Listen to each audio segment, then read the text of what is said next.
সশস্ত্র বাহিনীর ছাত্রজনতার উপর গুলি না চালানোর সিদ্ধান্ত হাসিনা শাসনের কফিনে শেষ পেরে সশস্ত্র বাহিনী শেষ পর্যন্ত জনগণের পক্ষ নিয়েছে, জনস্বার্থকে প্রাধান্য দেবে, এটাই স্বাভাবিক।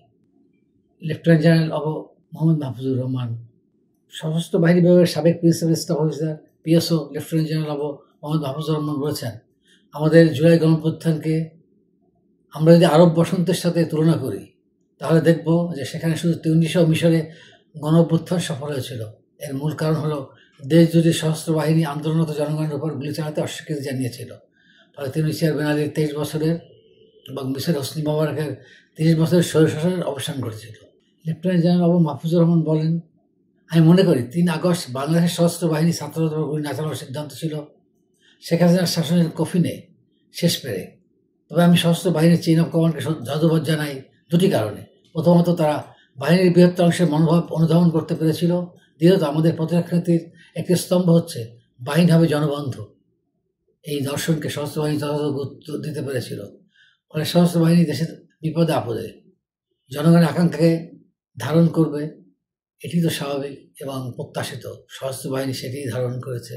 বর্তমানে Osmani centre for peace and security স্টাডিজের chairman lieutenant general Mohammad Mahfuzur Rahman গত 17 আগস্ট প্রথম আলোয় প্রকাশিত এক সাক্ষাৎকারে এসব কথা বলেছেন। সাক্ষাৎকারে 24-এর গণ অভ্যুত্থান এবং অভ্যুত্থান সশস্ত্র বাহিনীর ভূমিকা, সশস্ত্র বাহিনীর সংস্কার, বাহিনী প্রধান এবং ডিজিএফআই প্রধান নিয়োগের জবাবদিহির পদ্ধতি, নির্বাচনে সশস্ত্র বাহিনীর সম্ভাব্য ভূমিকা, এসব বিষয়ে তিনি সার্বভৌম মতামত দিয়েছেন। মাহফুজুর রহমানের বক্তব্যের নির্বাচিত প্রথম অংশ পরিবেশন করছি। সশস্ত্র বাহিনীর মূল দায়িত্ব হল দেশের সার্বভৌমত্ব অখণ্ডতা রক্ষা করা।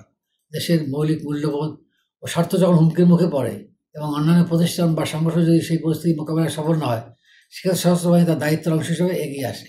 বাংলাদেশের সশস্ত্র বাহিনীর জন্ম ইতিহাসটাও এখানে গুরুত্বপূর্ণ একটি বিষয়। জনগণকে ভিত্তি করে কেন্দ্র করে মুক্তিযোদ্ধাবাহী বাহিনীর জন্ম। আমাদের প্রতিরক্ষা ডক্ট্রিনে জনসংখ্যার গভীরতার বা পপুলেশন ডেপথের ব্যবহার অন্যতম কৌশলগত বা স্ট্র্যাটেজিক বিষয়। সব মিলিয়ে বাংলাদেশ সশস্ত্র বাহিনী শেষ পর্যন্ত জনস্বার্থকে প্রাধান্য দেবে, সেটি স্বাভাবিক। ফলে ইতিহাসের দিকে যদি তাকান তাহলে দেখবেন বাংলাদেশের সশস্ত্র বাহিনী শেষ পর্যন্ত জনগণের পক্ষ নিয়েছে। অন্যভাবে যদি বলি, দেশে যখন প্রাকৃতিক দুর্যোগ বা মানব সৃষ্ট দুর্যোগ আসে, সশস্ত্র বাহিনী তাদের দায়িত্বের অংশ হিসেবে এগিয়ে আসে। আমাদের দেশের রাজনৈতিক দুর্যোগে মাঝে মধ্যে এমন পর্যায়ে চলে আসে যে জনগণ ও দেশের মৌলিক মূল্যবোধের হুমকি হয়ে দাঁড়ায়, তখন সশস্ত্র বাহিনী স্বাভাবিকভাবেই জনগণের পাশে দাঁড়ায়। জুলাই অভ্যুত্থানে সশস্ত্র বাহিনী একটি পর্যায়ে এসে জনগণের পাশে দাঁড়িয়েছে, কিন্তু ক্ষমতা থেকে তারা দূরে থেকেছে। এখানে সশস্ত্র বাহিনী বেসামরিক শাসনের প্রতি সম্মান জানিয়েছে। 5 আগস্ট সরকার পতনের পর সশস্ত্র বাহিনীর ভূমিকা দুটি কারণে গুরুত্বপূর্ণ হয়েছে। প্রথমত, তখন একটি শূন্যতা সৃষ্টি হয়, সরকারের আর কোনো প্রতিষ্ঠান কার্যত কোনো ভূমিকা রাখার মতো অবস্থায় ছিল না। দ্বিতীয়ত, সরকারের বেশিরভাগ প্রতিষ্ঠান শেষ পর্যন্ত স্বৈরাচারী হয়ে কাজ করেছিল, ফলে তারা তাদের গ্রহণযোগ্যতা হারিয়ে ফেলেছিল। অন্যদিকে সশস্ত্র বাহিনী আন্দোলনের শেষ পর্যায়ে এসে ছাত্রদের পাশে দাঁড়ায় এবং তাদের গ্রহণযোগ্যতা তৈরি হয়।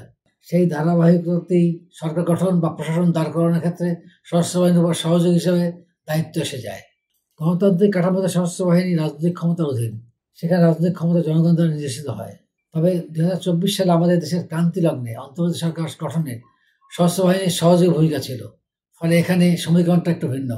বিশেষ এই বাস্তবতায় সশস্ত্র বাহিনী কার্যত সরকারের অধীন হলেও মনস্তাত্ত্বিকভাবে তাদের সহযোগী প্রতিষ্ঠান হিসেবে তার একটি বিষয় থাকতে পারে।